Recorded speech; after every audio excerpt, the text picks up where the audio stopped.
avez 2 petites minutes à nous accorder, on a quelques questions à poser. Ouais. Est-ce que vous avez participé au groupe Bilderberg en 2008 et en 2009? On aimerait savoir... non, une fois seulement. En 2008, c'est tout? Oui, absolument. Attendez, je signe.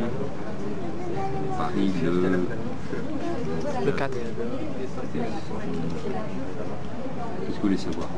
Qu'est-ce qui est discuté, qu'est-ce qui est débattu? D'abord, je vous invite les uns les autres qui vous intéressez à ce sujet à ne pas trop fantasmer sur la réalité de ce, de ce pouvoir.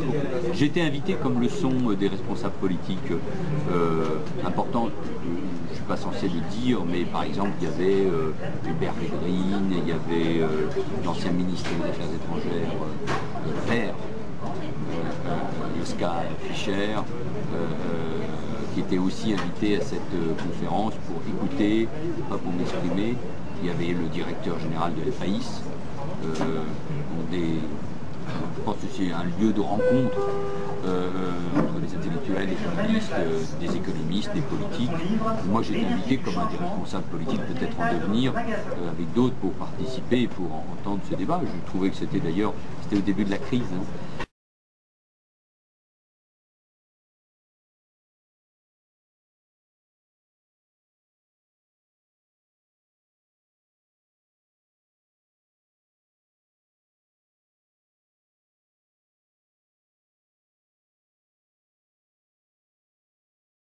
J'ai trouvé ça intéressant.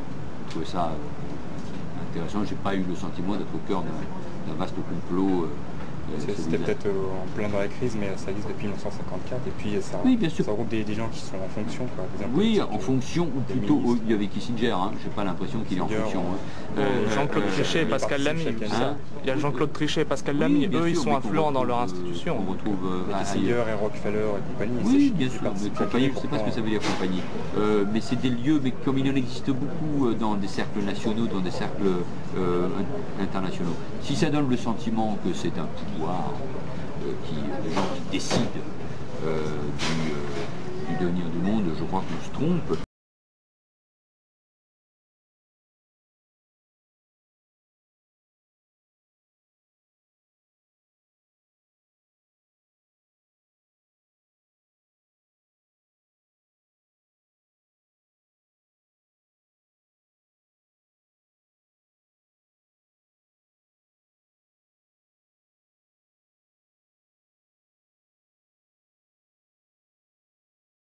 Que ce soit des lieux où les élites internationales... Ça donne bien l'impression en tout cas, parce qu'en 2008, par exemple, Hillary Clinton, qui avait participé au Bilderberg avec Obama, puis le lendemain, elle abandonne sa campagne, et puis Barack Obama... Oui, mais vous savez, les thèses complotistes... Oui, non, mais je sais, mais il y a plein de... Les thèses complotistes, je pense qu'il faut... Clinton, 91... Je pense pas que ce soit là l'endroit, je pense pas que Hillary Clinton s'est abandonné face à Obama à cause de ça. Ce qui est le plus troublant, c'est Herman Van Rompuy qui a été reçu 5 jours avant par le groupe Bilderberg, 5 jours avant d'être nommé à la tête du Conseil européen.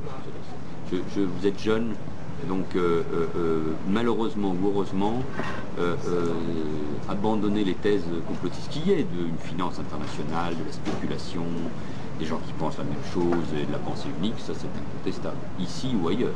Mais c'est-à-dire... Il n'y a même pas besoin que les gens se réunissent pour qu'on puisse le critiquer. Moi ça m'a intéressé parce que c'était l'occasion aussi d'écouter des avis très différents sur des sujets extrêmement... et même s'il y a une règle, quand on est invité, c'est de ne pas trop dire ce qui s'est passé. Enfin, c'est ça qui attire les soupçons. Oh oui, peut-être. Donc invitez-les à faire de la transparence. Merci.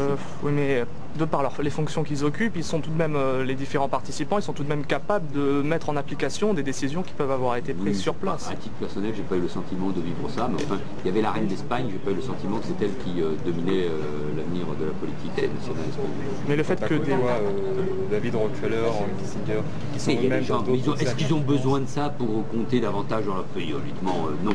Non.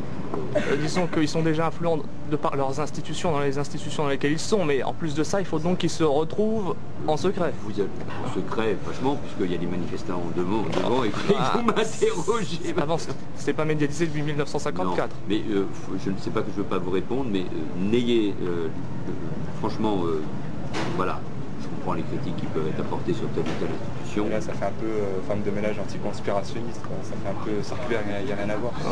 De qui De toutes les personnes à qui on peut poser la question. Alors, mais moi, je voudrais répondre très franchement, mais faites attention aux thèses complotistes. Selon vous, est-ce que ça a une légitimité démocratique, le fait que des journalistes puissent discuter avec des hommes politiques Parce qu'il y a du monde qui attend. Une légitimité démocratique, je crois que c'est pas absolument pas le but. La démocratie, c'est le choix des citoyens, c'est le peuple. Mais vous ne pouvez pas interdire à des gens de se réunir, comme je ne peux pas vous interdire de me questionner, etc. On a bien l'impression que le clivage droite-gauche présenté par les médias, on se paye la tête du bon peuple, si je puis dire. Le club du siècle, par exemple, beaucoup d'être membres aussi. Et alors, qu'est-ce que vous voulez dire que des hommes politiques de droite, de gauche, qui sont essentiellement mondialistes, pour la plupart. Mondialistes, oui. Au cœur même du complot judéo-maçonnique. Mais ça aussi, mais vous êtes pour une gouvernance mondiale, non, et puis il y a même des gens qui expliquent que, par exemple, les attentats du 11 septembre n'ont pas eu lieu. Non, pas qu'ils n'ont pas eu lieu, non, Stéphane. Ah bon, mais qui dit... Il se pose des questions sur la version officielle. Ah voilà, donc nous y sommes là. Donc nous posons une question sur la version officielle. Oui, mais voilà, donc les mêmes qui critiquent le Bilderberg, qui mettent en cause le siècle...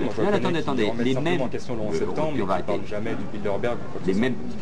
C'est étrange, les mêmes qui parlent du Bilderberg, les mêmes qui parlent du complot mondialiste, du siècle, etc., sont les mêmes, comme vous, messieurs, qui posent des questions sur le 11 septembre. Donc notre entretien est terminé parce que...